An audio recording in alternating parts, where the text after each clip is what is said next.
Hi friends, ನಾನು ನಿಮ್ಮ ನಾಗವೇಣಿ. ಇವತ್ತು ಮಾಡ್ತಾಯಿದ್ದೀನಿ ಕೆಂಪು ಮೆಣಸಿನ ಚಟ್ನಿ.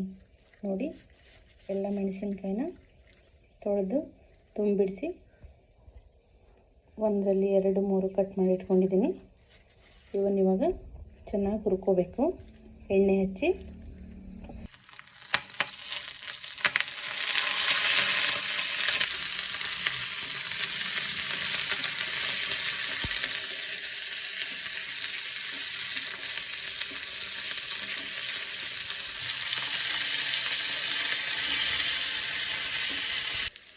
ನೋಡಿ, ರೆಡ್ ಕಲರ್ ಹೋಗಿ ಎಷ್ಟು ಚೆನ್ನಾಗಿ ಗೋಲ್ಡನ್ ಕಲರ್ ಬಂದಿದೆ. ಇವಾಗ ಸ್ವಲ್ಪ ಇದನ್ನು ತಣಿಯಕ್ಕೆ ಬಿಡೋಣ.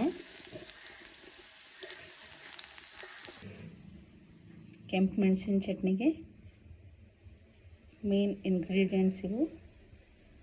ಮೊದಲನೇದಾಗಿ ಬೆಳ್ಳುಳ್ಳಿ ತೊಗೊಂಡಿದ್ದೀನಿ, ಕೊತ್ತಂಬರಿ ಸೊಪ್ಪು ತೊಗೊಂಡಿದ್ದೀನಿ, ಸ್ವಲ್ಪ ಜೀರಿಗೆ,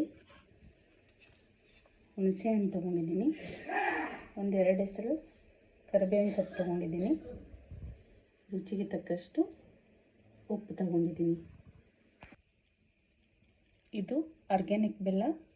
ಮೊದಲನೇದಾಗಿ ನಾನು ಜಾರಿಗೆ ಮೆಣಸಿನಕಾಯಿ ಹಾಕ್ಕೊಂಡಿದ್ದೀನಿ, ಆಮೇಲೆ ಬೆಲ್ಲ ಹಾಕ್ಕೊಳ್ತಾ ಇದ್ದೀನಿ.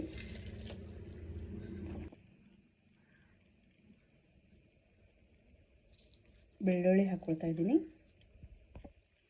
ಜೀರಿಗೆ ಹಾಕ್ಕೊಳ್ತಾ ಇದ್ದೀನಿ, ಹುಣಸೆ ಹಣ್ಣು ಹಾಕ್ಕೊಳ್ತಾ ಇದ್ದೀನಿ,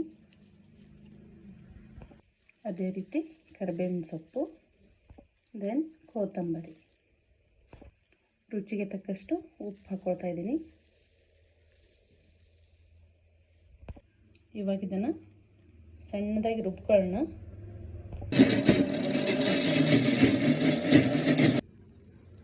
ನೋಡಿ ಎಷ್ಟು ಚೆನ್ನಾಗಿದೆ. ಒಂದು ತೊಟ್ಟು ಒಂದು ಹನಿನೂ ನೀರು ಹಾಕ್ದೇ ಚಟ್ನಿ ಇಷ್ಟು ಚೆನ್ನಾಗಿ ಬಂದಿದೆ.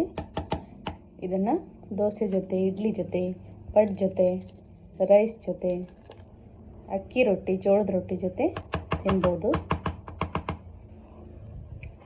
ಫ್ರೆಂಡ್ಸ್, ನಾನು ಮಾಡಿರೋ ವಿಡಿಯೋ ನಿಮ್ಗೆ ಇಷ್ಟ ಆದರೆ ಖಂಡಿತವಾಗಿಯೂ ಲೈಕ್ ಮಾಡಿ, ಶೇರ್ ಮಾಡಿ.